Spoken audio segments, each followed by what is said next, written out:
Talk about some of the differences that exist between saving, investing, and speculating, because there is a difference. And a lot of the times I hear people mention this kind of in the same breath, and it's really important to understand how these concepts are different and how they can each help you to build your wealth. Why does it matter? I think it's important to understand where we are in terms of this conversation. If we're being realistic, the United States has this rampant financial illiteracy problem. Just on a standard 5 question financial literacy test, most people have on average received a 60%, so they can't pass this 5 person financial literacy test that's available on the FINRA website if anybody wants to take it. That's been the case for a long time. So this is something that we've known for decades and continues to be the problem, regardless of how much financial education we want to push out to consumers. The other thing to know is that when we are communicating financial information in the press, in the media, or more mainstream areas, we're communicating this beyond that K to 12 level. So a lot of the ways that we communicate financial information, financial terms about investing, savings, or even the ways in which people may be able to speculate. If we were to look at that based on a Flush Kincaid score, just a readability score, the readability and comprehension for those types of concepts would be done at the graduate, undergraduate levels of college, not in high school. And one of the things that we've seen just with periodicals overall is that you have to assume that a lot of people are not going to college. And so you write things at a ninth, 10th, 11th, 12th grade level to make sure that it's captured by the majority of people. And so we should understand that that's not happening when it comes to financial information.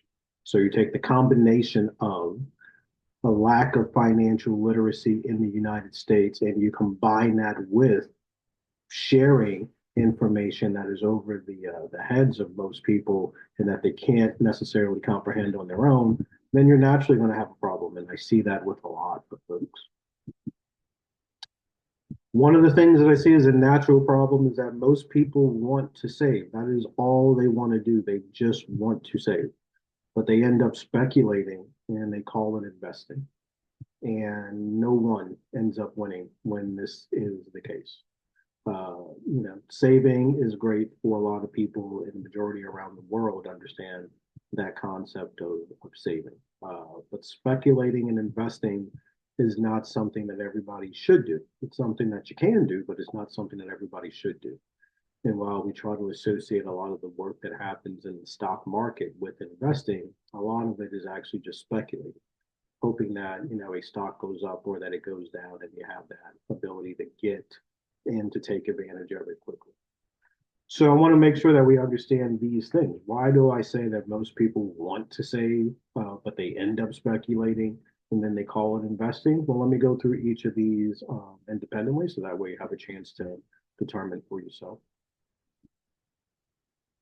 But before we start, a couple of things to keep in mind that makes this a lot easier for everybody. Whether we're talking about saving, investing, or speculating, you should absolutely have goals and targets. So, for example, how many years do you want to work? What's our time frame that we're looking at here? How much money do you need before you just stop working? Like, give me a dollar amount that I'm trying to work towards. Right? The time frame and the dollar amount are important to figuring out how we are going to save, invest, or speculate. And so, if you're coming to the table without both of these sets of data, if you're coming to the table without knowing how long you want to work, or you're coming to the table and you don't know exactly what that number is that you're trying to reach, it makes all these other things more difficult. So, for example, I can make this very simple in saying if I want to work for 25 years, that means I want to make $100,000 every year that I'm working those 25 years, and at the end of that 25 years, I would have earned $2.5 million.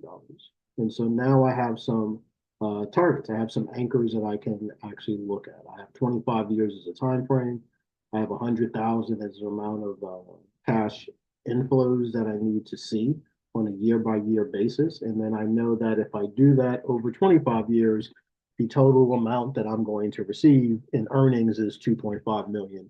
And then from there, I can start to ask a lot of questions and start to complete a lot of strategy. But I need that. So everybody needs to understand your time horizon and then the dollar amount that you're looking to achieve. Once we have those things, then I think it's a conversation of what strategy do you want to use to actually build your wealth? Do you want to use a saving strategy? Do we want to do investing? Would it be better for us to speculate? Should we use a combination of all three? How do we put this into motion for you? So let's talk about some of that in the detail that we should. First part is that we should understand what savings is. And saving is just a behavior. It's a habitual series of steps. And so saving is just developing the right habit over time.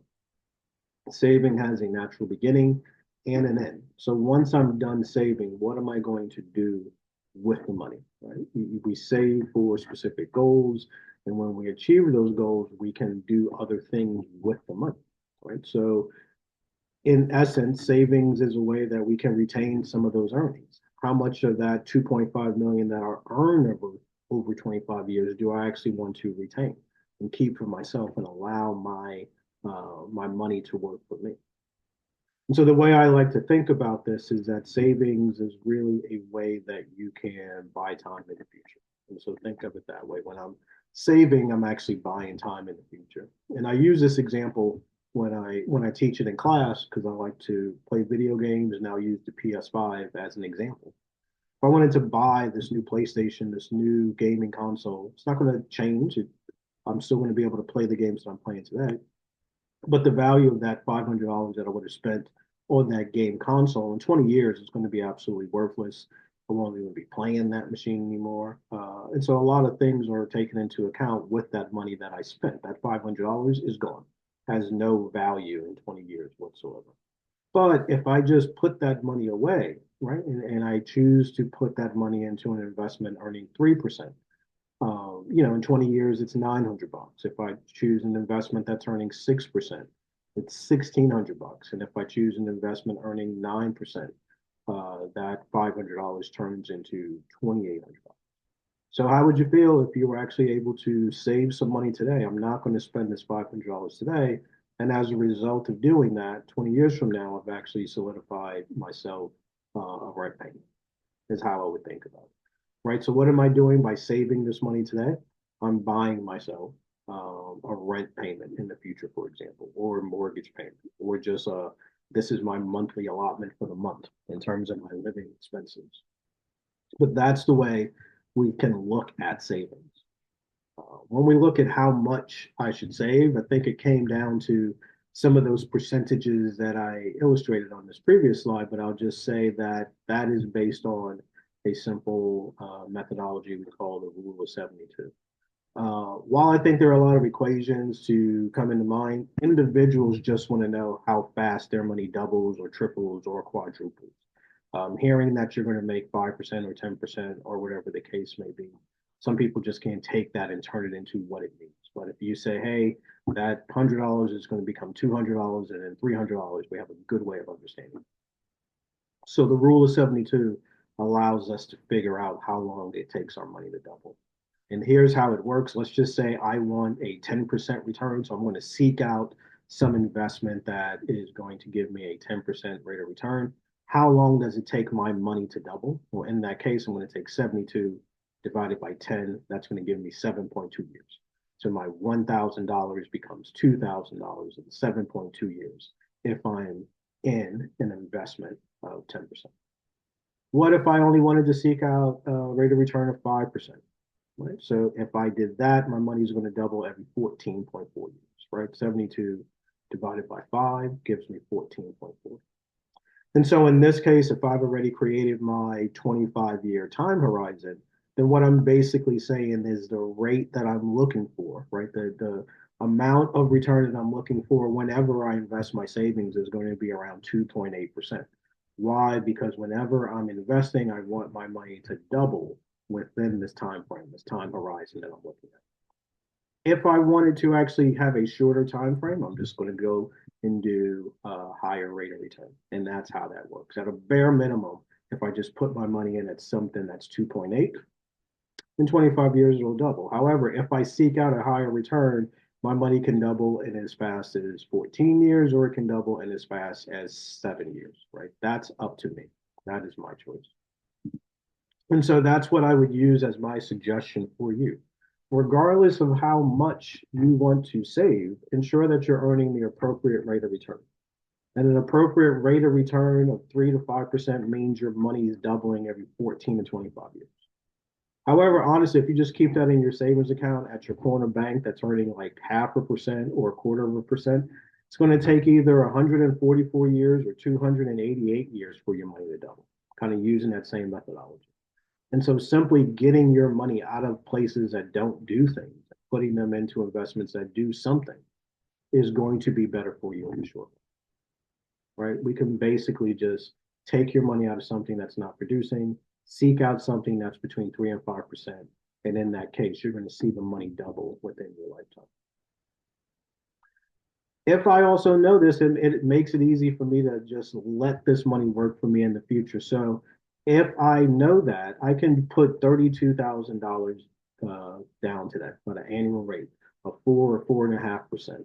What do I know about that in terms of what's going to happen over the 20 to 25 years? Well, I know that my money's going to double in under that 25 years. And so what I'm looking at is that within that 25-year period, my 32,000 will become something closer to 100,000.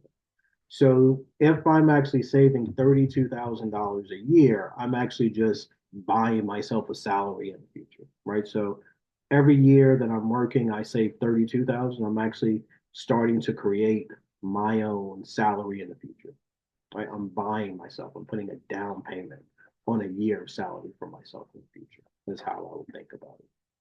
And so that's how I would think about saving. You're buying yourself time in the future, and you can start now giving yourself a year off to that if you think about it the right way. That's very different than what investing is. And investing is more in terms of business and in terms of improvement and just in terms of your ability to do due diligence, for example. So investing is an action that helps you improve your overall expected rate of return. Here's the most important thing about point one. You have to have some type of benchmark for you to see an improvement. So if I'm saving at a rate of somewhere between 3 and 5%, if I wanted to increase my ability to achieve my goals, I could invest, right? Which means I would have to hope or expect that I'm going to get a rate of return that's higher than the 3 to 5% that I'm using for my savings. Okay. So my investment action is predicated on me having some type of savings habit. And as a result of that, I'm trying to invest to just do better than I could if I were saving. You can invest in people, you can invest in property, you can invest in programs, you can invest in business entities. That's why we actually have shares of stock. You can buy houses, for example. You can invest in nonprofits or other types of programs. You can invest in yourself. But investing just represents ownership or some equity based on the amount of money that you're given. And it gives you the ability to kind of do some things. Like it gives you ownership and equity. And I really think that it's important that we think about what that does because education, is a form of investment in you. How can we get you to make more money? How can we increase your cash flow? Well, all of that is going to come down to the ownership and equity approach that you're taking, right? If you're an investor, you have an appreciation for these types of frameworks, these models that are going to give you results that are better in the future. So if I'm going to invest in a stock, I'm investing on that stock because they're either producing something or doing things in a way that I know that they're going to produce profits year over year over year. But we can invest in you as well, right? We could do that same exact thing. And so let's make sure that we understand what model we're in. If I'm investing in something, it's because I believe in the framework that's created, and I believe that that framework is going to be able to deliver some kind of income for me or some type of appreciation for me or some type of cash flow for me over time. So if I'm an investor, I'm really interested in the model that goes along with my ownership or my equity. I'm also interested in the decision making that comes with that ownership or equity. If I'm giving you my money, do I get to talk? Do you get to, are you paying attention to what I'm saying as I'm helping you get to the places that you want to get to? Are you giving me a chance to voice my opinion, to be heard? And so decision making is a good portion of being an investor and offering investments. And then the last part is the return. Like over time, you have an appreciation for the model. So you know that you're going to give your money to this organization, this entity, this program, this person. And you're hoping that over time you're going to get some return from it. But why do you think there's going to be a return? Because you already believe in the model and the decision. And so it's a long-term commitment, it's a responsibility, it's something that you believe in, and you're using your discretionary income to start to manifest that belief. And I just simply believe that before you put your money any place else, you should invest in yourself before doing anything. And so, what's your model for cash inflows and outflows? Education allows you to increase your total lifetime earnings by at least $1 to $2 million. So if you can go from earning $1 million over 25 years to earning 2.5 or even $5 million in that same period of time, why wouldn't you do that? If you make that investment now, it yields the results for you in the future, right? So your education can help out. Choosing to go into certain careers, like you have to go into a career expecting to be promoted and to grow, where you're making more than you started off making, right? And the only way that you could do that sometimes isn't from jumping from company to company. It's taking on more responsibility, taking on more accountability, so that way you're able to make more and influence. Partnership is also a thing. Get into a relationship. Couples do better. You split your costs, but you're also able to share your dreams and kind of get help getting there. So it's all good to be single and be independent, but it's also awesome to have a partner to split that burden so that way you are both able to live your dreams instead of two people only being able to realize half of their promise. Okay. So partnership can be an effective aspect as well. And then we also have entrepreneurship. Before you give money to anybody else, did you make sure your own idea is vetted and manifest into a reality so that way you can actually make equity instead of seeking out the equity of others? And so that's going to be a part of, of the way in which you can invest as well. And so investing has a lot of different aspects, but it is really about a commitment to a model that allows you to increase your cash inflows or your outflows. And that is completely different than speculating, because speculation is just this process of buying or selling to profit from volatility, right? And that just simply means you think something is going to go up or down in value and you want to take advantage of it. So I think that this stock is going to go up, so I want to be able to buy it so I can just make the money. That's speculation. That's not investing, right? Because we're only taking advantage of that very quick upswing or downswing to capitalize on. It's very much a short-term strategy, right? Why is that? Because price fluctuations over time, that's expected, right? That's just a variability that we are going to see with increases in inflation, buying power, et cetera. However, these wild fluctuations, which we would call volatility or risk, that doesn't happen all the time. Like that happens in very short periods of time, and we can control it, manage it to make sure that it doesn't persist. And so you can't really predict that over the longer period of time, right? We can predict something's going to happen in the next 30, maybe 60 days, maybe 90 days that's going to be impactful. We can look out and say, hey, this is going to affect you next quarter.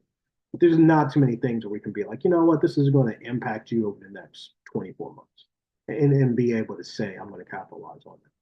So speculation is something that we're doing in very short pockets. We're doing it in 30, 60, 90-day pockets. And what can you speculate on? You can speculate on anything. You can speculate on stocks. Of course, you're going to think a company's going to do bad or good based on something that's happening in the moment.